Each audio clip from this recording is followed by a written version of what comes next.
Hello, everybody. How are we doing today?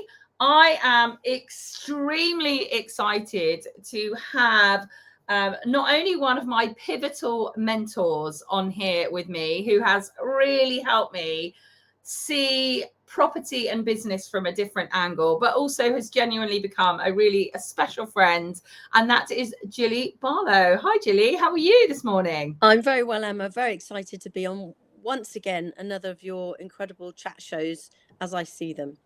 Yes, That sounds great to be here. glamorous, doesn't it? A chat show. Yeah. Brilliant. I love it.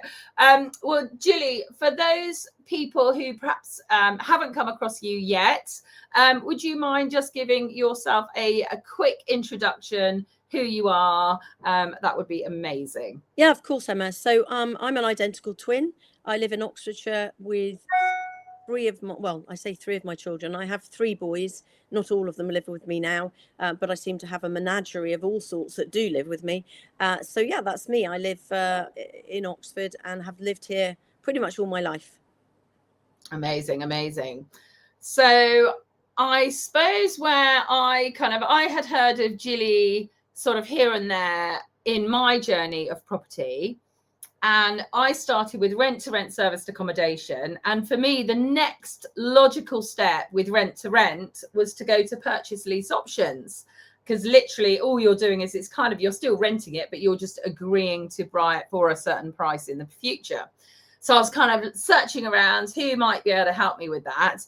And it was a bit, there wasn't a lot that I felt gave really great instruction. Anyway, somebody recommended Gillie, and I jumped on her course, and it was absolutely brilliant. In fact, for whatever reason, I did it a number of times to really start getting it into my head.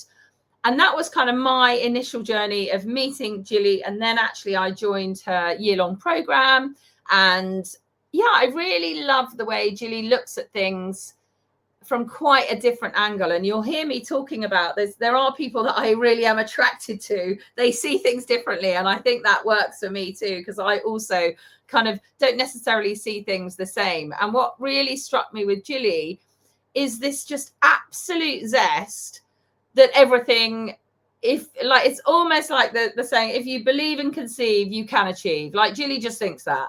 It's like, no matter what, if you can't do it yourself, you can find somebody else. So yeah, that's kind of how I met Gillie. So Gillie, let's kind of jump in and hear a little bit about your background, how you got into property, and then we'll move on into, purchase lease options and all of those as well.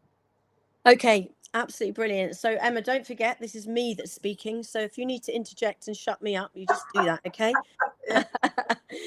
So yeah, I was, as I said before, born near Oxfordshire and lived here all my life. And when Sarah and I went to school, my identical twin and I, we were literally the worst of the worst. We were totally non-academic. We became an issue because they couldn't cope with the fact that we were identical twins and so on. So we left at 16. And bizarrely enough, even though I had a very volatile upbringing, I believed in myself. Goodness knows where that came from, but it was a real blessing.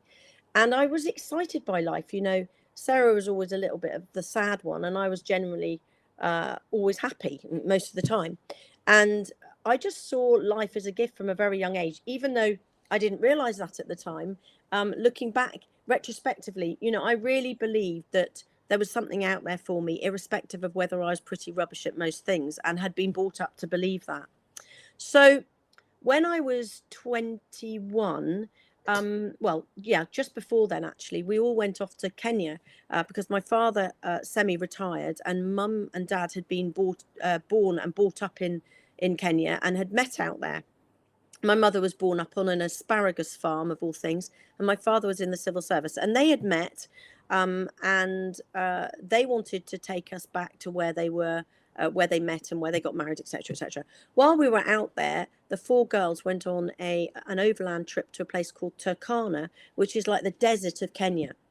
And while we were in Turkana, the guy running the safari company had said that he ran a safari in the off season in the Kalahari Desert, and his cook had rolled the vehicle and run away. Anyway, long story short, I ended up flying out to the Kalahari Desert at the age of 21, and went and helped to run safaris. So I was very young, absolutely, completely terrified. But I was always encouraged by one of the two women in my life that have really inspired me.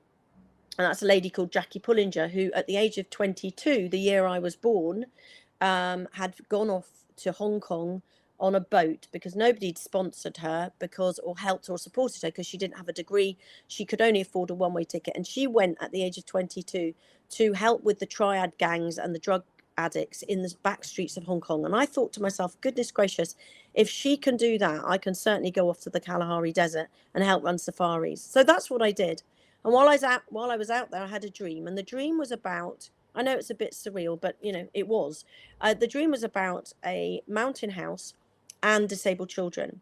And I was very arrogant and said, give me 5 years and I'll have a place in the mountains. Well, 2 years later, I acquired my first property. I'd come home. I was now gutting fish in a fish farm. And the reason I tell you this, and I want to tell people this, Emma, is because I want them to understand that this was with nothing. So I was gutting fish as a bit of a, I don't want to say pleb, although I just said it. I was just not doing very much, and I had no qualifications. I'd had a great experience, but I ended up acquiring a chalet. Notice I say the word acquiring, not buying, 2 years later, which I still have today. The following summer, I took my first group of disabled children out there. That won the Childline Award for Great Britain in 1996. And I continued to run that for many years until I had a large family myself. So that's how I first got into property. And I think that the thing that I want people to really hear is my attitude at the time. Believe you me, my attitude has gone up and down like a yo-yo since, because we're all human and we go through things and we have stories to tell. But at the time, my attitude was, I'm going to do it. The question is how. And I always say to people that I'm going to do it bit is the steep climb, because it's all in our heads.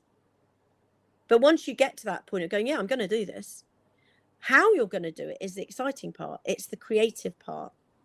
And so I became very creative in the way that I did deals because I had no money. So even in France, I couldn't buy that place.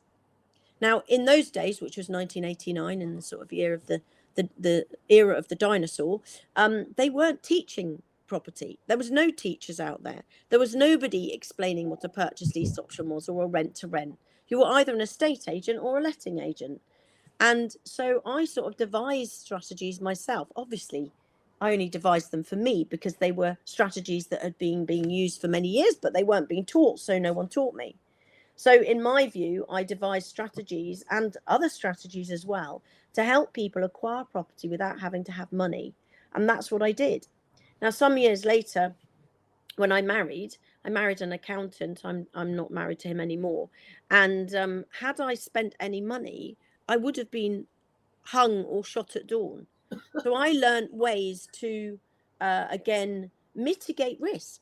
And I teach people how, with very large deals, to have no risk in deals, because had I created any risk, as I said, I would have not probably been here today. So it was very exciting in that everything that I teach, I sort of devised myself, albeit they were strategies that existed before, but nobody was teaching. So that's how I got into property. Oh, it's amazing, Gillie. And I think I've sort of highlighted a couple of things for me I just wanted to bring back to you. And I really see it in you is this belief. And as you've said, the one thing that can happen in life is things happen to us, but it's to be aware that things happen to everyone. So it's not just you, Gillie, that things have happened to. It's not just me. And as hard and as ghouling as that might be when they're happening to us, they do happen to everyone. But if you're sat in your little house and in your little box, not as many things happen to you. And that's where we can feel safe. But as soon as, like you did, I mean, you were there crazy, going abroad, going and doing all these kind of mad things, listening to basically a dream, which, could be construed as an intuition, an act of God, whatever your parameters are. You actually listened to it. And that's where a lot of us might have gone, oh, I'm really, of course I'm not going to listen to that. That's absolutely crackers. So you then, talking about having this belief, but alongside that, having this attitude that you can do, and whatever it is, you will find a way. And that's what I find so wonderful. And in fact, we were just talking, weren't we, just before the start, is, when you are kind of taught things, sometimes it's really hard to relay that into your own personal life, isn't it?